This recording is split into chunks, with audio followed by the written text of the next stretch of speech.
with Steph Kershaw, Channel Sales Manager at Magento. I'm your MC today on the platform track. We hope you enjoyed the entertainment provided over lunch.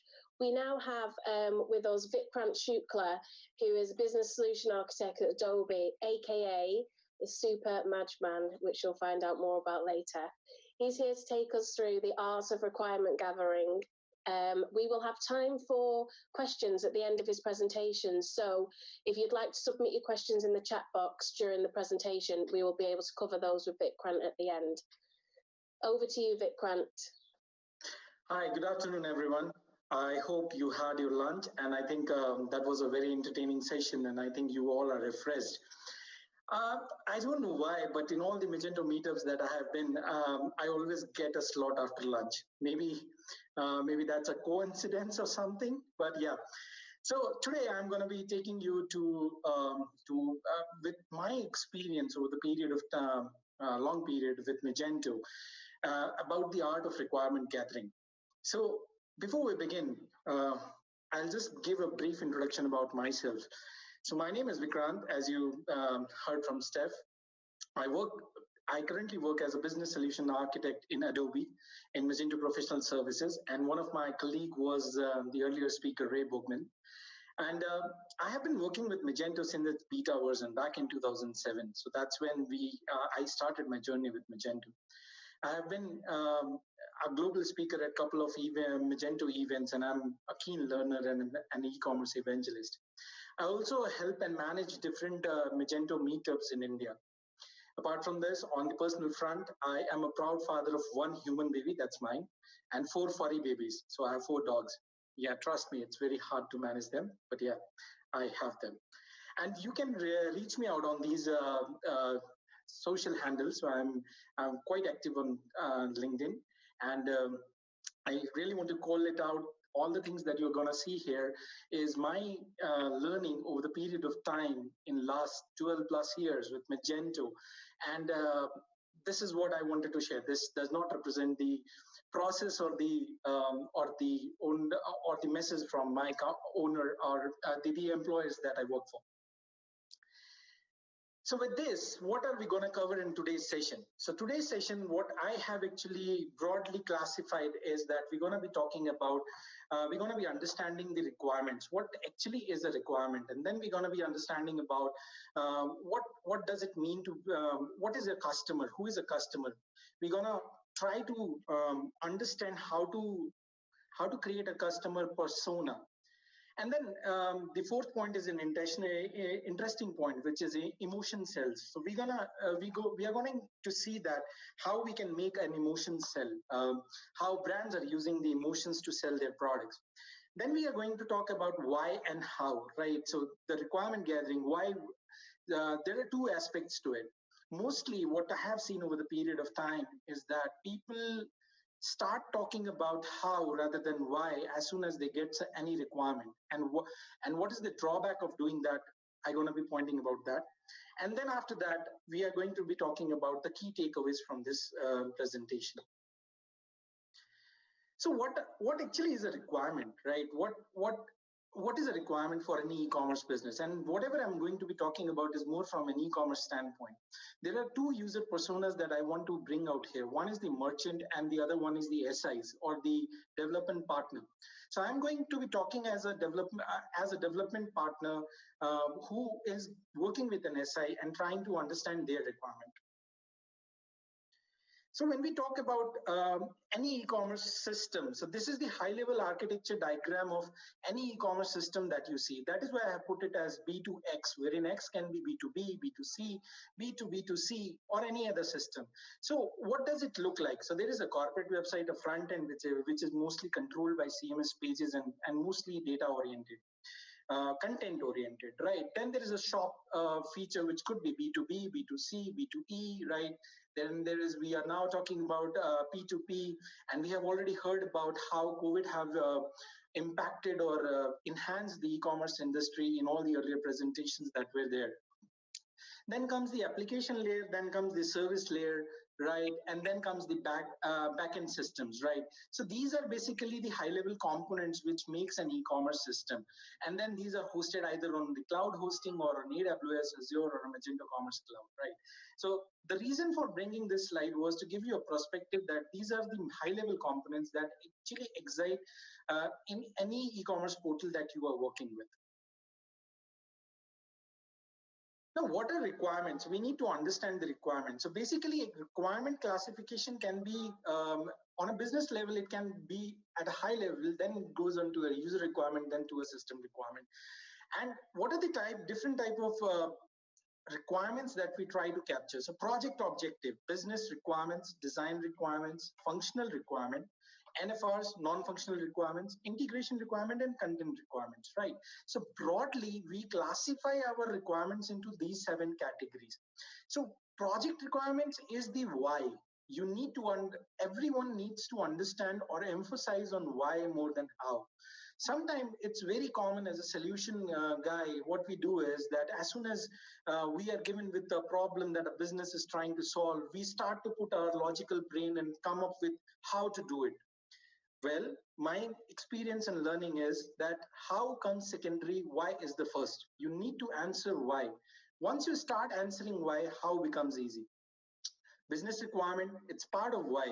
Design requirement, again, starts with why. Why do you want a design in this way? Why do you want a, let's say, a parallax page, or why do you want a PWA? Is it really required for your business, right?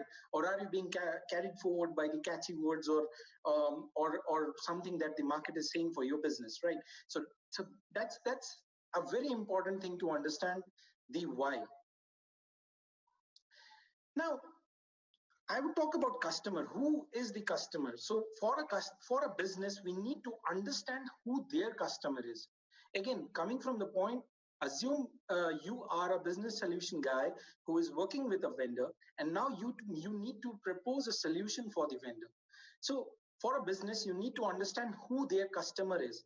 The diagram shown over here is a sample customer journey or in an e-commerce system, or let's say a sample customer flow diagram that goes into any e-commerce system, right? So you can only come up with this flow diagram if you understand who the customer is, who actually the client is trying to solve for. What is their goal? Are they actually looking to solve for someone who is not basically go there, or are they going to solve for something for their edge cases, right? So you need to identify the customer who they are working for. So once to understand the customer, you need to understand that there are 5 pillars that a customer goes through during any e-commerce process. The first pillar is awareness, then the consideration, acquisition, service, and loyalty. So what is any customer, they want to be aware about the product. So while you are understanding the customer, you need to talk to the business and ask them, how are you going to make your customer aware about your project? What is the process of making your customer aware? What is the consideration phase? Once you have made your customer aware about your product or your business, what is the phases that they would go through once they are considering your product, right? So that is the consideration phase. The third one is acquisition. So how do you believe that, what are the different touch points using which you would want to acquire your customer? How would you service your customer once they have done the purchase process? And what are the loyalty parameters using which you believe that the customer will come to you and buy more? Empathy mapping is a very important tool in this process. And believe me, over the period of time, I personally have felt that once you start doing empathy mapping, you actually are nailing the customer persona for your real customers. So that is the next point, customer persona. Why do we need to map a customer persona? What is really needed for it, right? A business have asked me to make a B2B website. Why do I bother? If they gave me a requirement, they want to integrate with SAP or a CRM. Why do I, as a business solution guy, should be worried about what the customer persona is? I should put my thinking cap and I should just give them the integration touch points. Well, that's mostly what I have seen, at least people doing across in the industry. People start, again, I come to the point that I started with. People put their thinking cap on the very first day and start giving the solution. Understanding the customer persona is a very important thing. You just making an e-commerce website for your vendor would not give them success. The success would only come once they start transacting on it. And the transaction will only happen once they have identified their user persona, and then they are marketing and selling and branding and putting the product according to their persona, customer persona. Having said that, these are some of the items using which we identify the customer persona and how their day in day out thing goes, and what are the barriers for purchase and what are the motivation for purchase. Emotion cells. It might sound a bit odd. What am I trying to say here? But if you see any company, any successful company, they are actually trying to sell the emotions, and that is how the product selling happens. Let's take Apple as an example. We all know about Maslow's law of Maslow's hierarchy of needs, right? It talks about the self-esteem, and Apple is a brand which actually have exploited this Maslow's hierarchy of need and put forward their product in that line. So owning an iPhone still in today's day, where the phones are very common, is still something, right?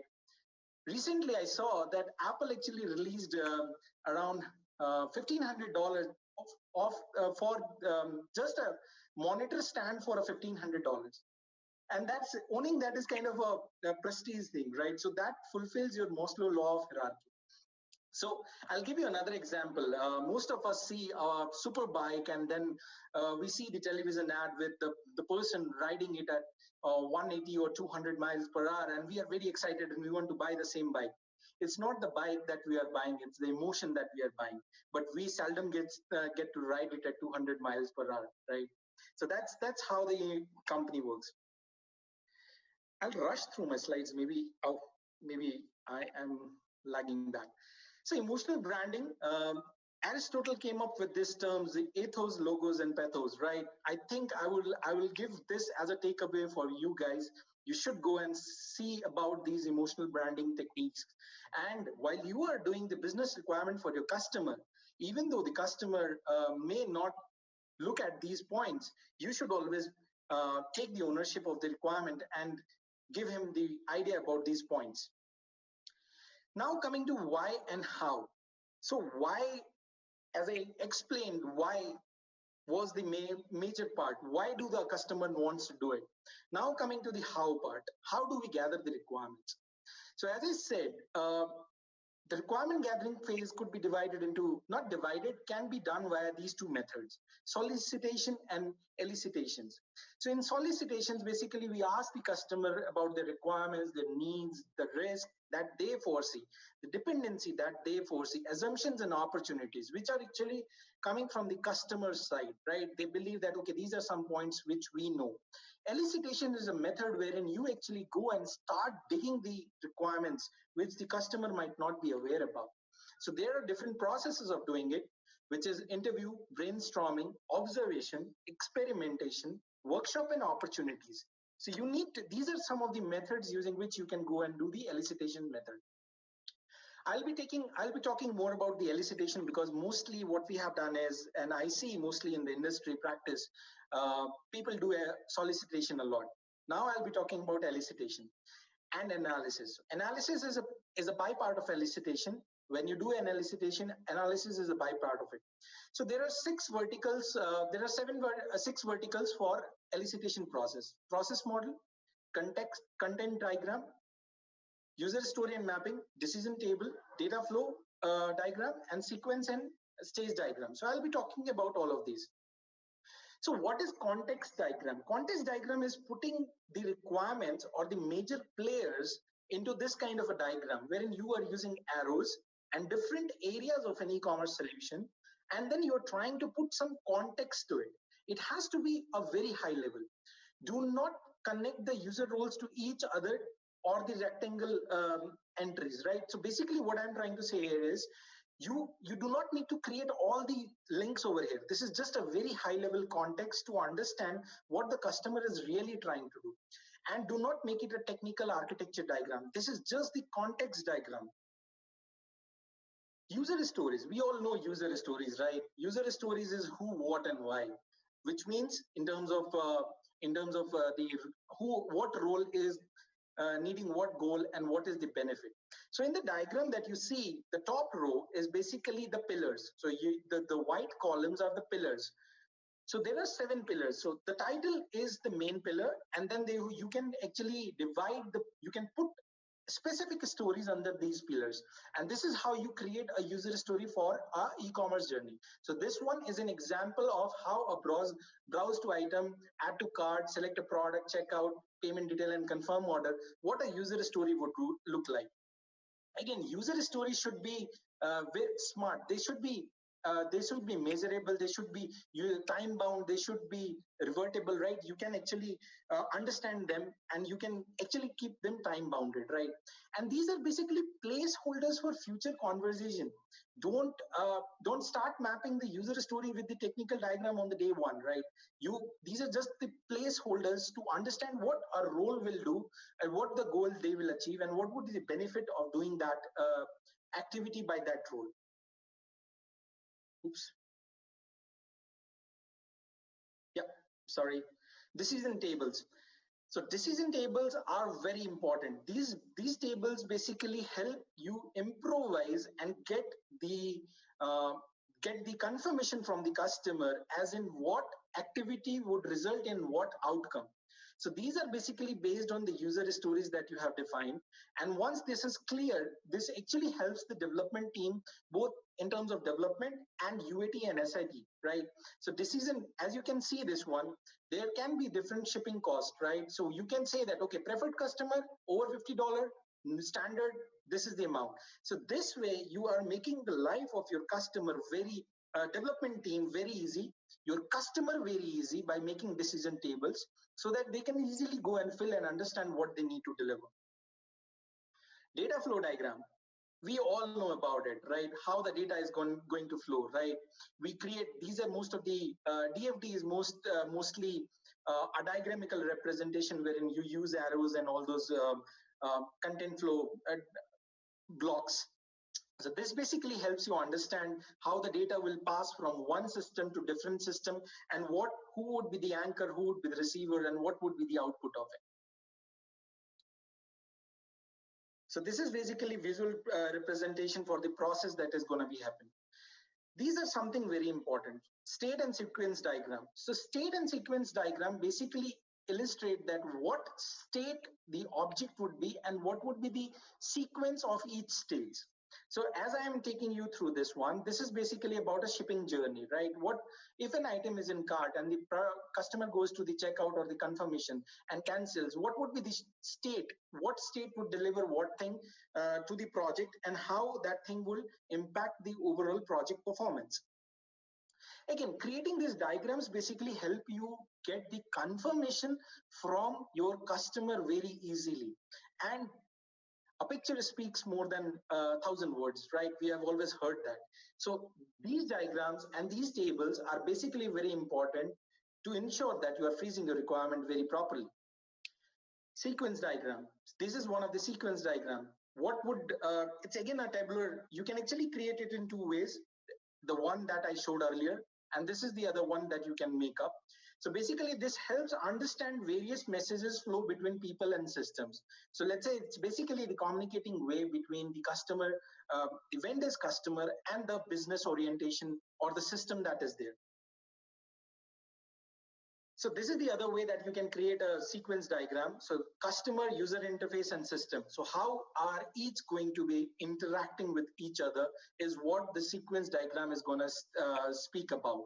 The sequence diagram is very important when it comes to gathering high-level B2B requirements or high-level system requirement, because you need to understand how your system is going to be working with the ERP system, CRM system, and when and which state the data would flow, and what would be the sequence of the data flow, right? So these are some of the very important ways to collect these slides.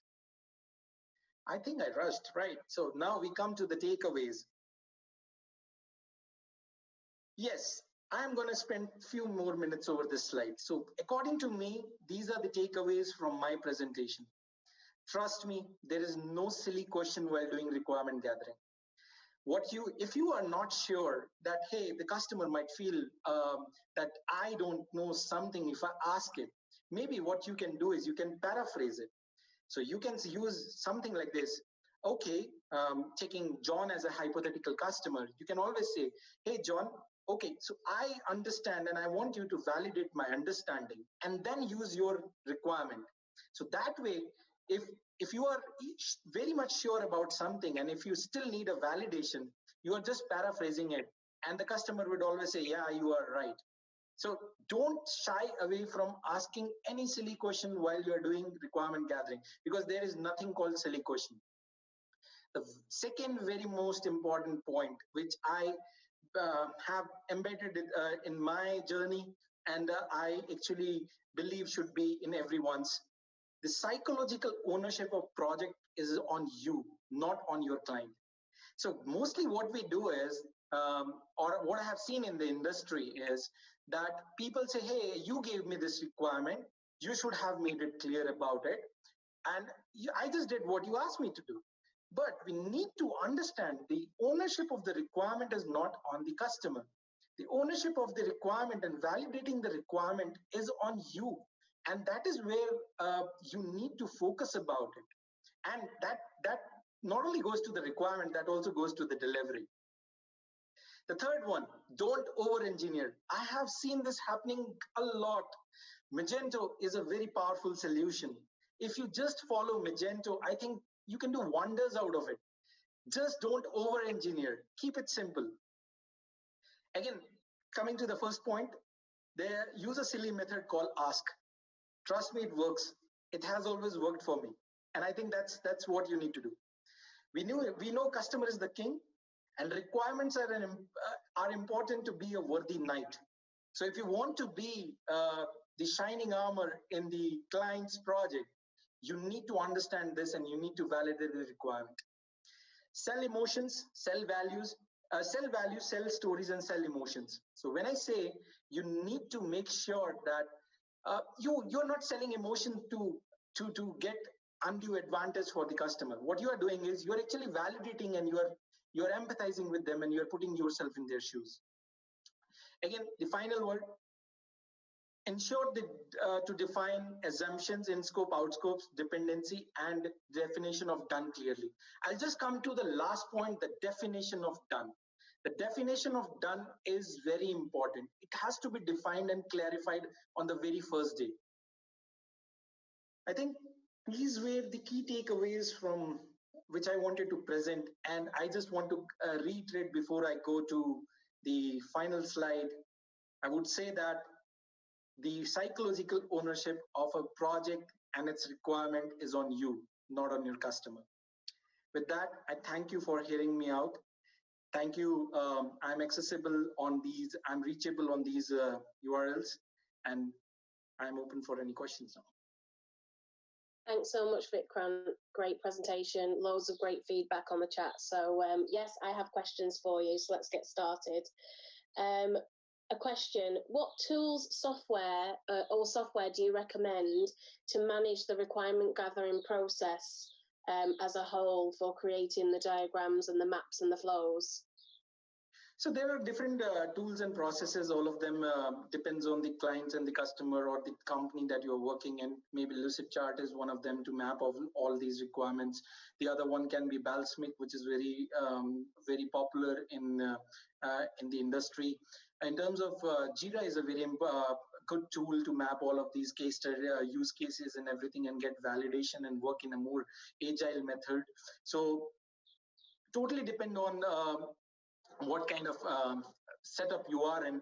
But the most important point, irrespective of the kind of the setup you are, or irrespective of the kind of the tool you use, is to understand that it's client's business, right? It may be one odd website for you, but it's kind of a huge investment that a vendor or a business owner or a merchant is putting into the system. So ensuring their success should be parameter one. Even if you may have to bypass some of these processes which I said, doesn't matter. Success for the customer is what should be the prime objective. Perfect, thank you. So I've got another question. Are there any resources you can share that would provide a good starting point for defining typical out-of-the-box Magento 2 B2C, B2B customer journeys? So the goal here is to accelerate the discussion of out-of-box features to focus the time on aspects that need customizing. Wow, that was a very small question. Anyways. Yeah, so I'll tell you, basically Magento already has the out-of-the-box feature list published on its website.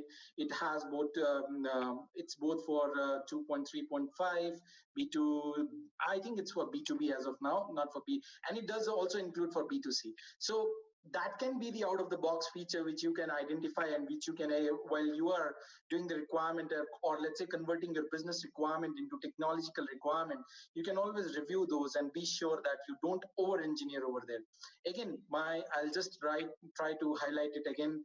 Please don't over-engineer. I have seen this happening a lot, and it is not good for the project. It actually ends up creating more mess than help. So ensuring that you don't over-engineer, you use out of the box. And coming back to the point, maybe you guys will feel, why am I repeating the same statement again and again? Ensuring client success should be P1, priority 1, or let's say even priority 0 while you are doing business requirements. Thank you. We've got some more time for questions, so I'm going to keep going through them if that's okay. Yeah. So I've got another one here. As a client, do we need to speak with the partner to go through each requirement to ensure there are no misunderstandings? By the way, this could become overwhelming with hundreds of requirements. Have you got any advice around that? Yeah, so basically as a client, again, as I said, it should be the psychological ownership of the vendor that is doing a project for you to ensure that your requirements are captured, right? So I'm putting the responsibility of requirement gathering on the vendor rather than on the customer. Because as a customer, if I'll just take one more minute to tell a history about myself. I have been a small time merchant myself. So if I am a merchant and if I'm investing in, let's say, manufacturing or creating a product or a brand for myself, my focus would be on the business, not on the technical requirement, right? I may not be that technical as well as a merchant. But so the responsibility is totally on the vendor or someone who is going to do the project for you. But as a merchant, you should validate it so that later down the line, there is no gray areas. And that is where, again, I put the responsibility on the vendor, saying that the definition of done should be defined before the project's kickoff.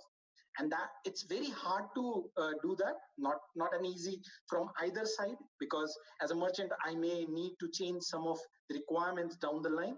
But yeah, at least there should be, if not, if there are 100 requirements, at least 80 should be defined what would be considered as a definition of done. Okay, thank you very much. More questions, they're firing in, so we'll get through as many as we can.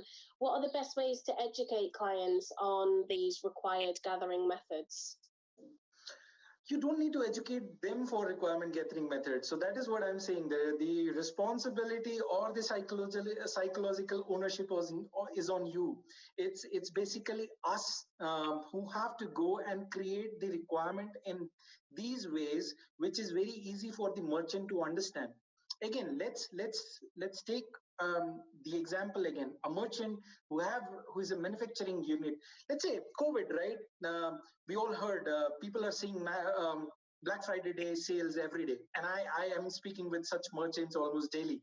So if they have some requirement, they will not come to you to discuss it. Okay, social login, how will you do it, or what will you do it, right? They just need social login as a very basic example, and it's you who have to define everything, make it very simple for him in a layman language to understand. So maybe I'm putting a lot of let's say work on the vendors or the SIs by saying that the psychological ownership of the requirement is on them and not on the merchants. But yeah, you don't need to educate them. You just need to verify what you have developed for them. Okay. You mentioned COVID. We've got a question here.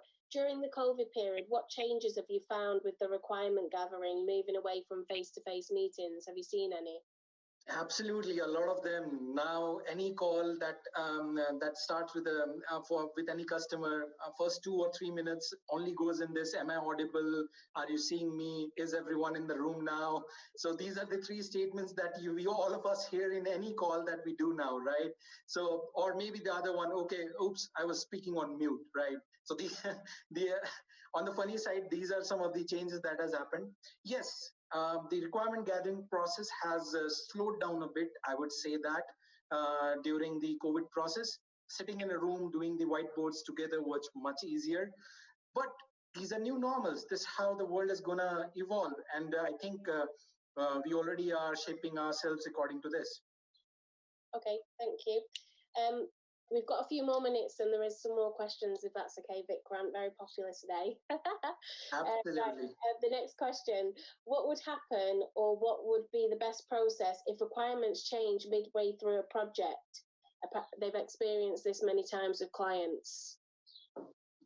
I have also experienced that. And that is why I say the definition of done should be defined at the very first stage. So let's say at the very starting, if you are able to clarify with your customer that, hey, these are the requirements, right? Write down the assumptions, as my slide said, write down the assumption. I'll just bring it again, maybe the takeaway, the last point. Write down the assumptions, in scopes, out scope, dependency very clearly. Don't leave any ambiguity. If you are not clear, maybe don't estimate for it. Don't quote for it while you are going for the project. But these 4 items should be clarified very clear in black and white. Again, not to call out anyone, but I have seen instances wherein vendors have gone ahead not to clarify something and chosen a route of going towards change request later on when the project goes in. Having multiple change requests may be required for the project based on its complexity, but should not be a standard practice that should be followed across. Perfect. We've got one more question, if that's okay. I'm just going to get to it. So, do you think that emotions may create challenges while requirement gathering? I think you are taking the word emotion wrong here. Emotion is basically understanding what the client is trying to sell. Let's say the client is a gym supplement product owner. Now, you need to think what a gym supplement owner would want to sell online. What is the terminology he would want to hear? He would want to hear more about the terms like protein, creatine, right? Or maybe he would want to hear something like how the health industry is going, or how what can be the parameter that he could include in his project while talking to it, while doing it. I'll give you a very quick example about pet industry. So as I said, I have 4 dogs, right? It's a very close industry to my heart. So while I was talking to someone earlier, and they are a pet marketplace, so while talking to them, I said, hey, why don't you just go ahead and do a subscription thing? Because every pet owner or a pet parent would want a subscription-based model on the website. And the client was like, yeah, I think that's a brilliant idea, right? It was not in his scope, but this is just an example how you can use his emotion to understand the requirement better and clarify it and add, let's say, more requirement to it. So that is where the word emotion comes. Again, to the example of, let's say, Ferrari, or let's say, or let's say, man, the fancy cars, right? When you go to the trade show, with a car, there is a very beautiful model standing beside it, right? Why do you need a model to beside a car in a trade show? You are there to see the car, right? But that's the kind of the emotion. Maybe a wrong example, but yeah, that's how emotion sells. It's good. Thank you. Well, we've come to the end of the session. Thank you for answering all those questions, and the feedback on the chat's been amazing, Vikrant. So thanks so much for your time today. It's been brilliant. We now have a 5-minute changeover, and you can either stay with us on the platform track for John Stockton's session, or you now have time to join another track. And don't forget, our sponsors are available to talk to all day. So if you want to have a chat with them, go to the Expo tab and have a chat with our sponsors, and we'll see you at the next session.